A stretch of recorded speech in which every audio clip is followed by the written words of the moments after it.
for joining us on the 8 p.m. bilingual newscast on Spectrum Television. We'll begin with our headline. The Prime Minister and Head of Government Chief Dr. Joseph Dangote has today in the nation's capital, Yaoundé, presided over the launching of the United Nations program UNIAID, which is aimed at protecting young girls from contracting HIV and also protect them from experiencing sexual abuses. And also in this newscast, the governor of the Littoral Region, Samuel Dieudonné Ibaha Dubois, has today, June 21, 2021, chaired a working meeting with the Senior Divisional Officer for Wuri Division on security, safety, and hygiene and sanitation conditions of the region. Thanks for joining us on the 8 p.m. bilingual newscast on Spectrum Television. Good evening once more, and we'll begin in the French language with you, Inès. Bonsoir. Bonsoir Catherine Koné, bonsoir à vous mesdames et messieurs et bienvenue. Scolariser la jeune fille est un moyen de la protéger contre les vices sexuels et les autres maladies sexuellement transmissibles. C'est ce que soutient les Nations Unies à travers l'ONU. SIDA, c'est un programme d'action fondé sur les droits tenant compte du genre. L'initiative Éducation Plus est l'approche trouvée pour faire face à ces défis qui impliquent environ 10% de la population camerounaise, une tranche de la population camerounaise qui constitue 24% des nouveaux cas de VIH-Sida. C'est le Premier ministre chef du gouvernement du Cameroun qui a procédé au lancement de ce programme ce jour à Yaoundé. Mireille Siabji.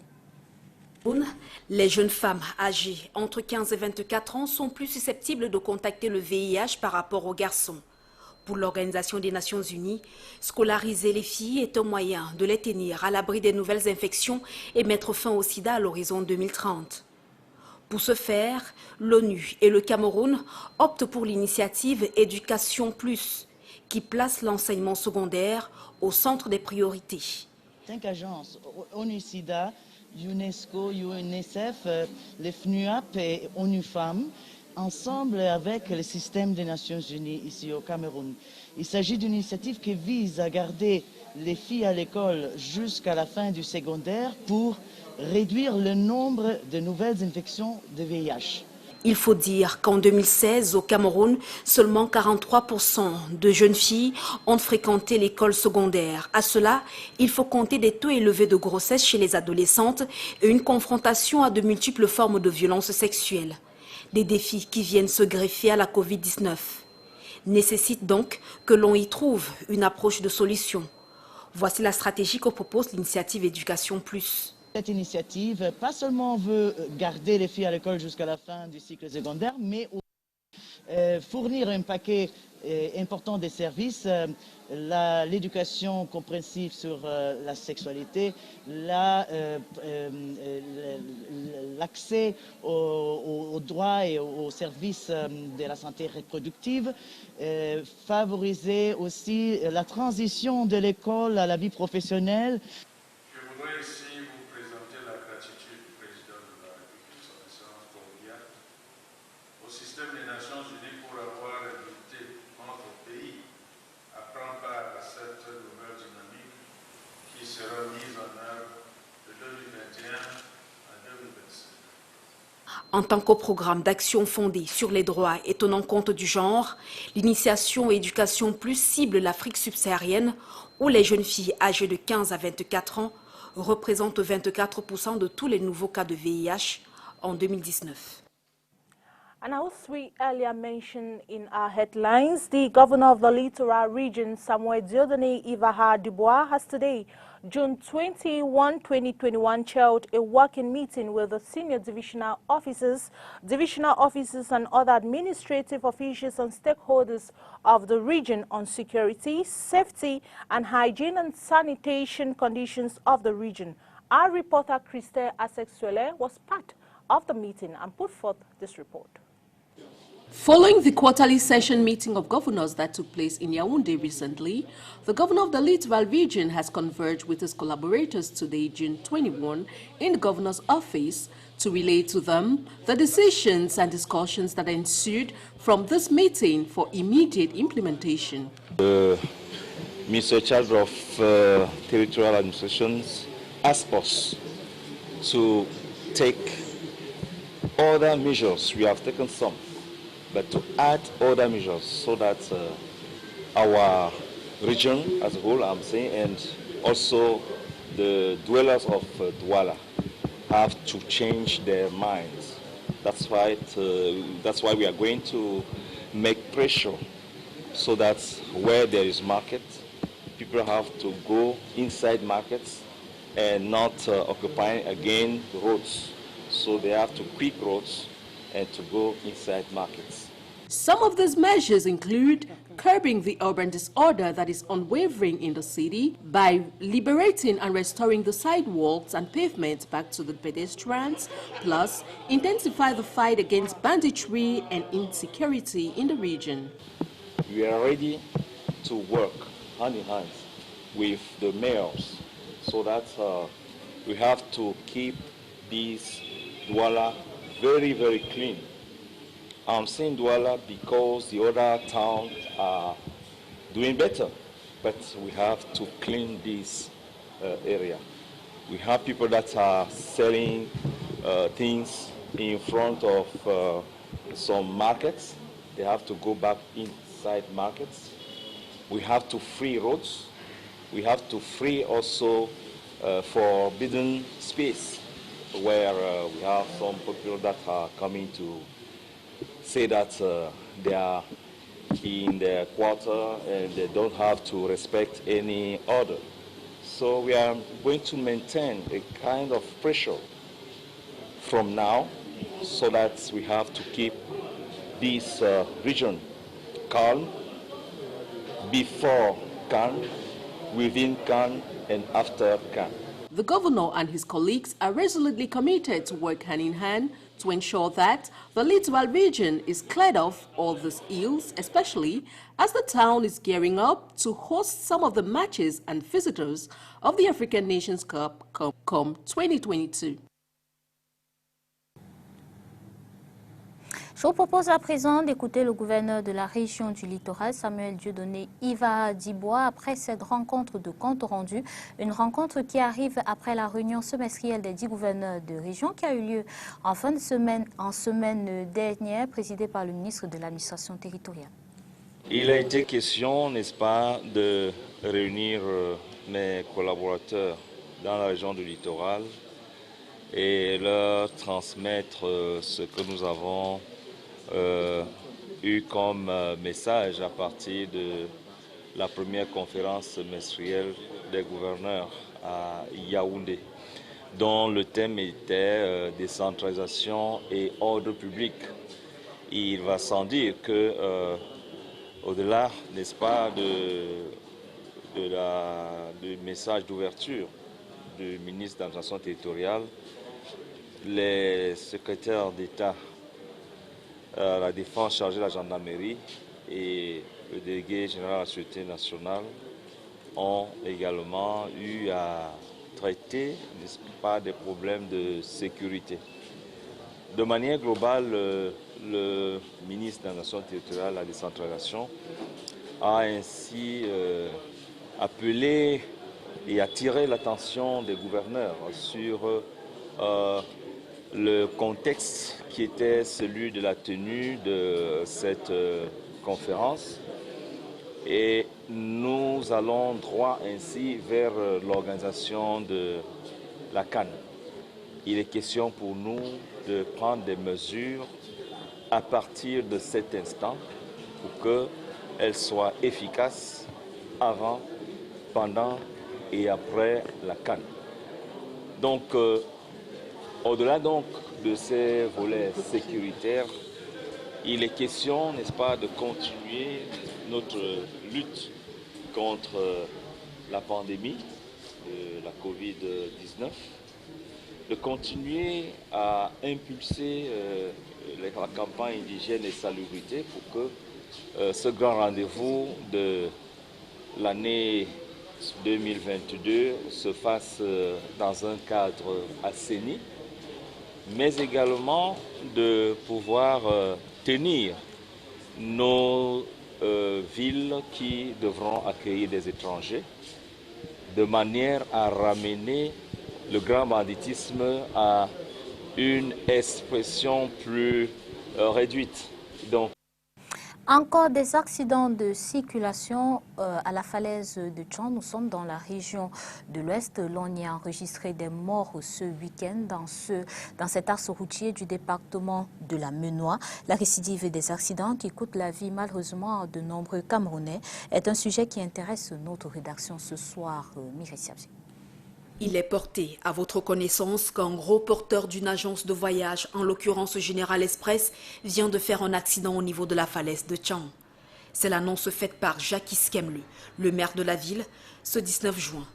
Un énième accident de la route qui vient nous rappeler le nombre de morts sur la chaussée. Entre 2011 et 2017, le Cameroun a enregistré 21 049 accidents avec 7 203 morts. Telles sont les dernières indications rendues publiques par le ministère des Transports, qui fait également savoir que dans 35% des cas, l'excès de vitesse a été identifié comme principale cause des accidents routiers. L'état des véhicules a contribué pour 17%, tandis que 10,5% des accidents ont été occasionnés par la conduite en état d'ébriété. Le manque de maîtrise du volant, le mauvais dépassement et l'état de la route ne s'absentent pas à l'appel. Toutefois, ces chiffres poussent à s'intéresser au Cameroun qui n'a pratiquement pas d'autoroute avec des pistes dont la qualité est tout à fait reprochable. Inexplicablement, les autorités ne sont même pas disposées à prendre des pays qui ont tout et à entreprendre ne serait-ce que des mesures préventives gratuites pour sauver des vies et éviter par exemple cette succession d'hécatombes au niveau de la falaise de Tchang.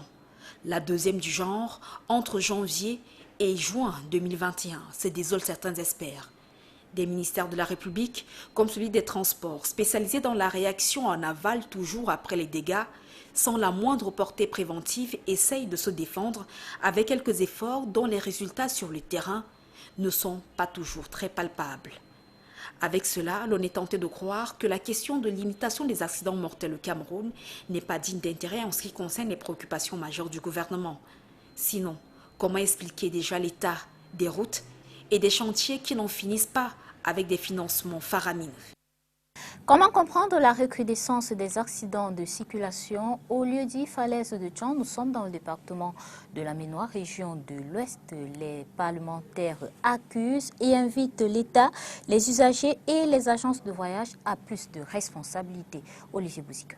La recrudescence des accidents de la circulation sur la falaise des Tchang préoccupe les parlementaires. L'on s'interroge sur les causes probables de ces malheurs. Il se pose ce point d'accident-là que vous relevez, qui, à mon sens, peut être dû de fois à des conditions atmosphériques compliquées. Mais même quand ces conditions atmosphériques sont difficiles, il faut savoir que souvent, c'est les hommes qui sont aux commandes. Du coup, les responsabilités doivent être établies, pensent les élus. L'on pointe du doigt en première position les pouvoirs publics. On ne va pas tout le temps se contenter à déplorer le nombre de morts et la fréquence des accidents. Quand la fréquence devient régulière, ça doit devenir une préoccupation et on doit pouvoir réfléchir pour voir qu'est-ce qu'on doit pouvoir faire sur le plan infrastructurel pour réduire le risque d'accident à la falaise de Tchang. Aussi, l'incivisme des usagers est dénoncé. Ajoutez à cela la recherche effrénée du gain par les agences. Quand tu regardes la falaise, il n'y a pas aucun problème. Le problème, c'est le chauffeur. Le problème, c'est quand les gens veulent arriver vite. À cause peut-être de l'argent ou à cause peut-être il est fatigué, on ne sait pas. Maintenant, c'est le ministre du Transport qui doit donner une instruction à cette agence. Les parlementaires proposent des solutions d'ordre structurel. Il faut des autoroutes partout, très bien. Si on peut les avoir, tant mieux. Mais les autoroutes également sont accidentogènes. Si on met de côté cette histoire-là de la responsabilité personnelle. Il faut renforcer les mesures prudentielles qui consisteraient à ne point laisser un véhicule prendre la route sans être rassuré que tout le mécanisme de freinage, tout le mécanisme de sécurité sont en bon point. Au moins 60 personnes ont perdu la vie ces 12 derniers mois suite à des accidents sur cette falaise. Une enquête parlementaire approfondie sera en perspective. And now the Bravo detachment of the National Gendarmerie told the National Road number 5 over the weekend, paying attention to speed limits, overloading, barrier measures and the state of vehicles. Our reporter Onila Donet was on the field and put together this report.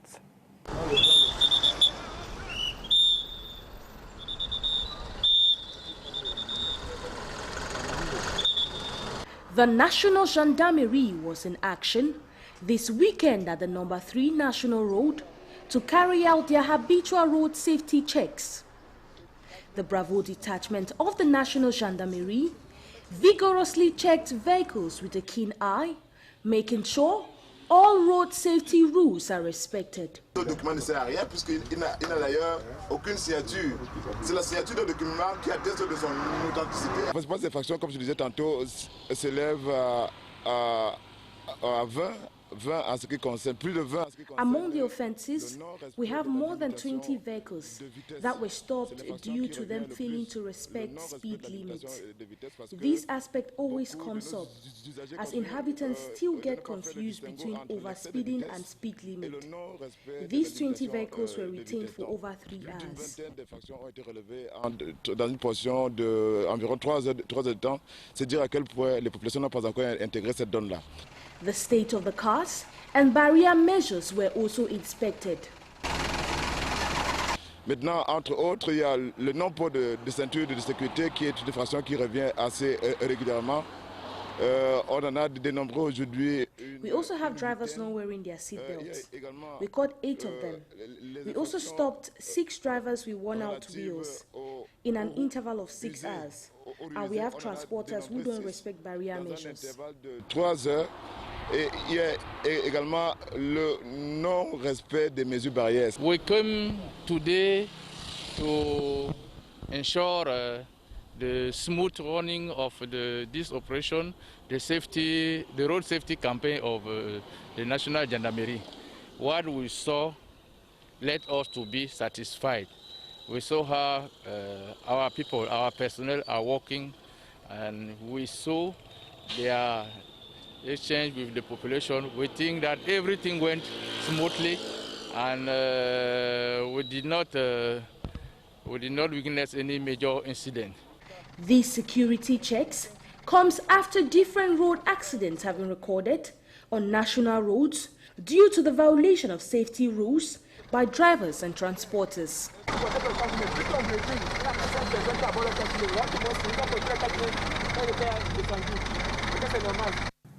Un gang de dealers de drogue vient d'être démantelé ici à Douala. L'action menée par les éléments du groupement mobile numéro 2 du littoral a conduit à l'interpellation de 10 suspects ayant pour chef de gang un détenu, Oriane Dongué.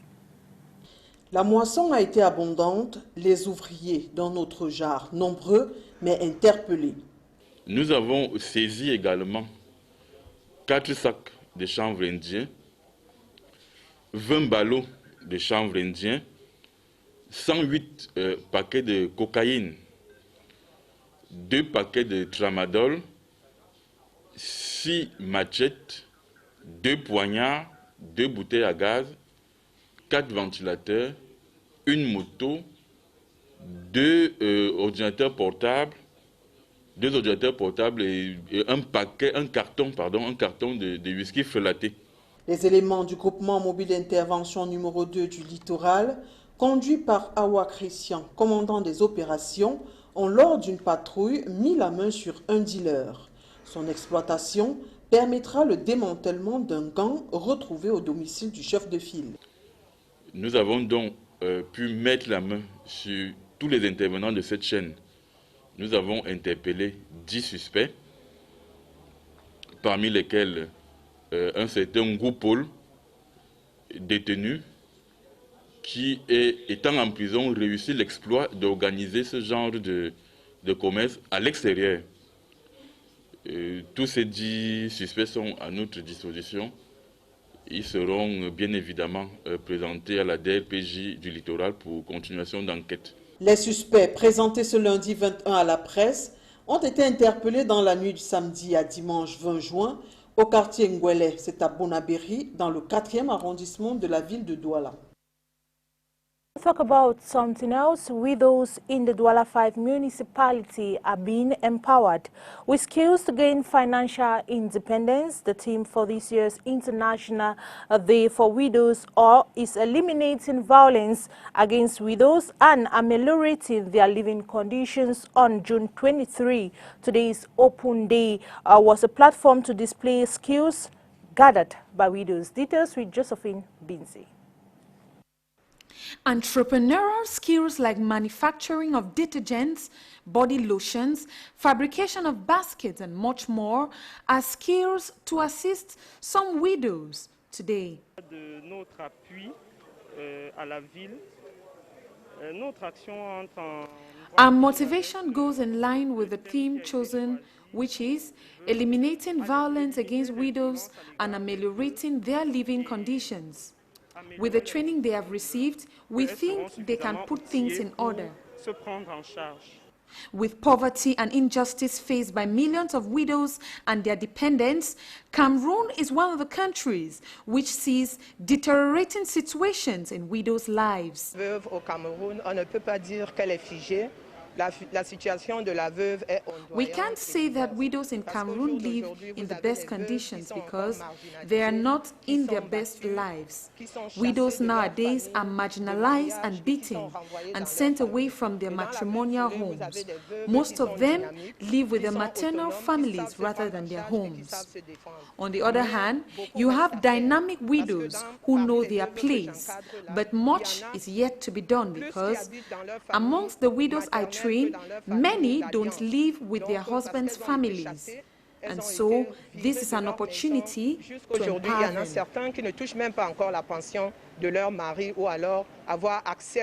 Today's Open Day is a pointer to June 23, which is the International Day of Widows, and shun all societal malpractices meted against them. En culture, c'est entre joie et peine que le Cameroun se joint au reste du monde entier pour célébrer ce 21 juin 2021 la fête de la musique. Peine parce qu'en ce moment à Paris, en France, se déroule une série d'activités hommage au célèbre saxophoniste camerounais Manu Dibango. Activité lancée le 19 juin dernier par l'ambassadeur du Cameroun en France, son Excellence André Magnus Ekomo. Makedal Dinouton. Esplanade de l'ambassade du Cameroun en France à Paris le 19 juin. Son Excellence André Magnus Ekoumou procède au lancement d'une série d'activités visant à commémorer la mémoire de Manu Dibango, star mondiale de la musique, disparu le 24 mars 2020 en France de suite de Covid-19. En présence des personnalités issues du milieu diplomatique, de la famille et de nombreux fans de l'artiste, l'ambassadeur du Cameroun en France dévoile le portrait du célèbre saxophoniste.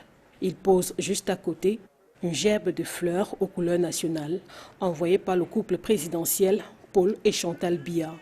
Ce lundi 21 juin, l'ambassadeur du Cameroun en France s'est rendu au cimetière du Père-Lachaise dans le 20e arrondissement de Paris pour s'incliner une fois de plus devant la mémoire de Manu Dibango. On vient encore de revivre toute la grandeur de Manu ici, à ce cimetière du Père-Lachaise. Donc mes sentiments sont vraiment cette grande émotion qui nous étreint tous. Vous avez vu la famille, vous avez vu les collaborateurs ici présents et le révérend pasteur. C'est une charge émotionnelle très forte. Manu, c'est un fils du Cameroun. Et cet hommage que la nation et le chef de l'État et son épouse veulent bien lui rendre, c'est en reconnaissant de tout ce qu'il a fait pour notre pays. Donc Manu, c'était un grand homme, c'était un grand Camerounais et il mérite cet hommage-là du chef de l'État et de son épouse. Une reconnaissance de la patrie saluée par le fils du défunt artiste dont la voix continue de résonner dans ses oreilles, dit-il. Comment on se sent? C'est difficile, c'est très difficile mes chers amis. Aujourd'hui, ça réveille un an et demi de... un an et demi de frustration de ne pas avoir pu le faire avant. Parce que c'est quelque chose que le Cameroun organise, certes, mais c'est quelque chose qui est organisé pour rendre hommage et pour magnifier Manu. Et n'ayant pas pu le faire plus tôt, voir que le Cameroun s'est mis là aujourd'hui pour le faire, c'est très touchant. Mais moi, au-delà d'être touché, parce que c'est touchant, moi, c'est-à-dire que l'émotion remonte et tout remonte, la voix de mon père remonte dans mes oreilles. C'est vraiment un sentiment très partagé, mais je suis content que le Cameroun le fasse. Un avis partagé par les nombreux fans du musicien, rencontrés dans les rues de la capitale française. Pour moi, c'est un peu par lui que tout a commencé en France et qu'on a développé cette tolérance qui devient une mixité et une identité. Je pense que c'est quelqu'un qui appartient autant à l'Afrique qu'à la France. Voilà, c'était quelqu'un d'important hein, qui nous a marqué, qui est un grand musicien, voilà, qu'on respecte et je trouve ça super bien d'organiser ça, voilà, parce que vraiment c'est une musique qui nous a bien marqué, même voilà, jusqu'à Michael Jackson qui a repris ce grand artiste, vraiment chapeau.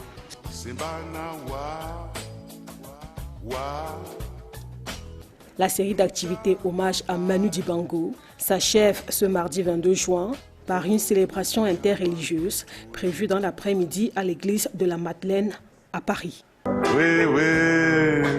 Et la nuit s'étend. Oui, oui, oui, oui. Sur le village.